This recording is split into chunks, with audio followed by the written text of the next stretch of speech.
बिहान उठ्ने बित्तिकै लाइन हुँदैन हेर्नुहोस् अहिले घरमा।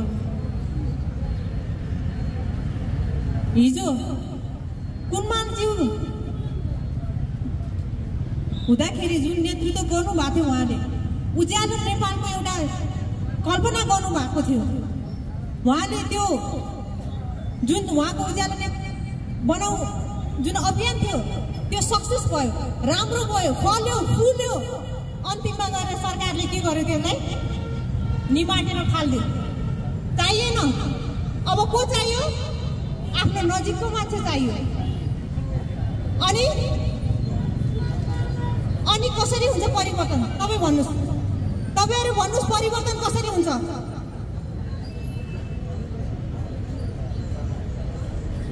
आज झ्याप्प झ्याप्प गीत जस्तो के झ्याप्प झ्याप्प झ्याप्प लाइन जान्छ घरमा।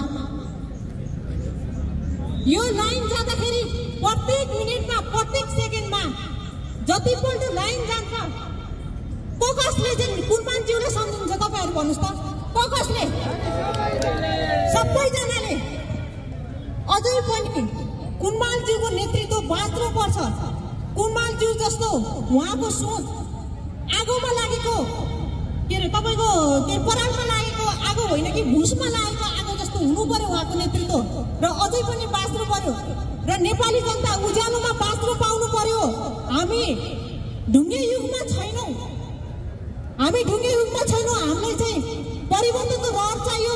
र त्यसको लागि आज साना साना नानी भाइ बहिनीहरू अँध्यारोमा छुम गरेर तपाईँको कहाँ छ तपाईँको के भन्छ तपाईँको मोमबत्ती कहाँ छ तपाईँको चाहिँ पुरानो लालटिन बाउ बाजेको पालाको लालटिन अहिले कति यो 2024-25मा चाहिँ तपाईँले निकालेर हामीले बाल्नुपर्छ भने यो जतिको बाध्यता के हो हाम्रो देशमा भन्नुहोस् ल।